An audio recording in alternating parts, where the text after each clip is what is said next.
So today I'm making some prepper food. We're going to cook some of this rice. Actually, it's not really cooking because all this is pretty much made. All I'm going to be doing is warming it up. But here's some freeze-dried onions. I'm going to use some mixed vegetables. And then I'm going to put some roast beef, a can of roast beef, and I'm going to season it with a little bit of adobo. That's an all-purpose seasoning, and I'll probably use a few drops of olive oil on the pan. And then I'm going to cook it on that rocket stove right there. So that rocket stove heats up very fast. It'll heat up this pan real quick.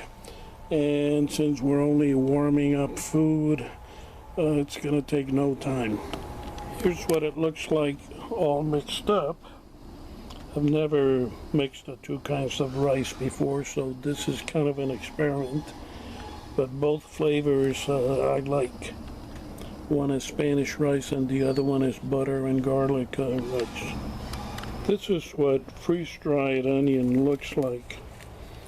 And these are freeze-dried onion slices. Now, to use it, what you do is you take whatever you need, you put it in a little bit of water, and in a few minutes the onions will rehydrate and they'll taste just like regular onions. So here we go. We're just going to mix everything together. Put the onions in there. Try to do it with one hand.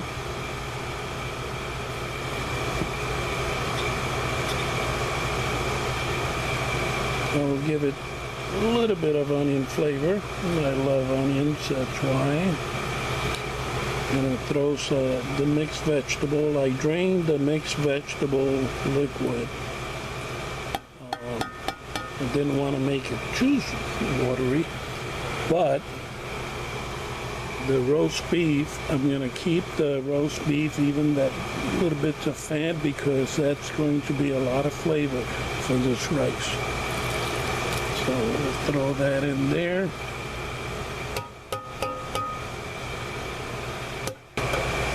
Got it all mixed up, as you can see. And while it's cooking, I'll probably mix it a little bit more.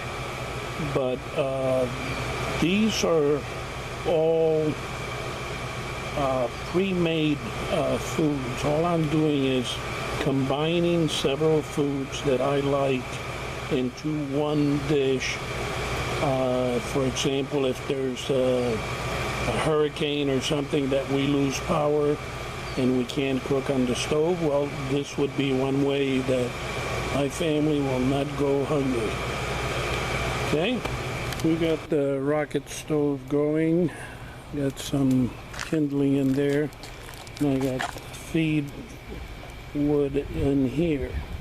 The way a rocket stove works is that you put the twigs on this shelf over here, but underneath there's a little gap right here, and the air will go under and produce a nice big flame thanks to the extra oxygen coming in from the bottom. And this particular rocket stove is called Easy Stove, and it has a very wide top to put your cookware on it. It's really handy and it cooks real fast.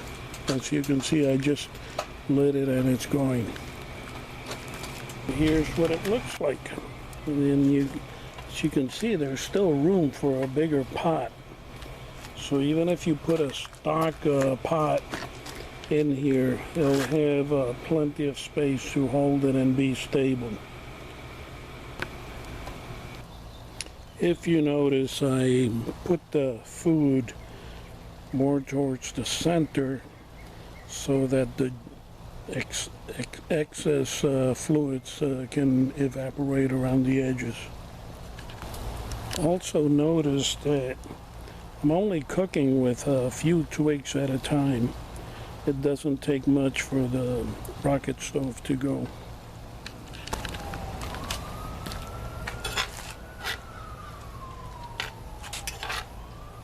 It's looking good.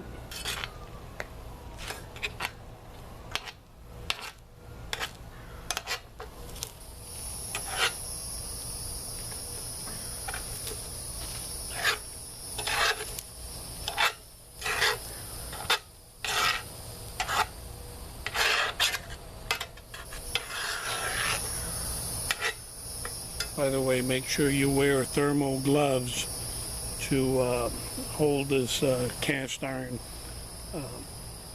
pan, because otherwise you'll get burned.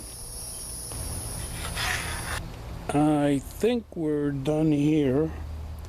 I'm gonna take this pan in the house, and then I'm going to come back and make sure that those twigs are completely burned.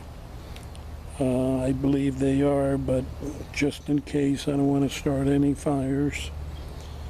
There's only one little bit left, and probably by the time that I get back, it should be burnt.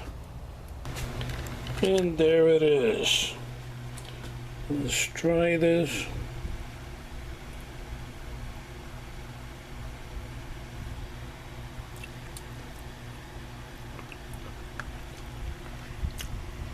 Mmm. Mm-hmm.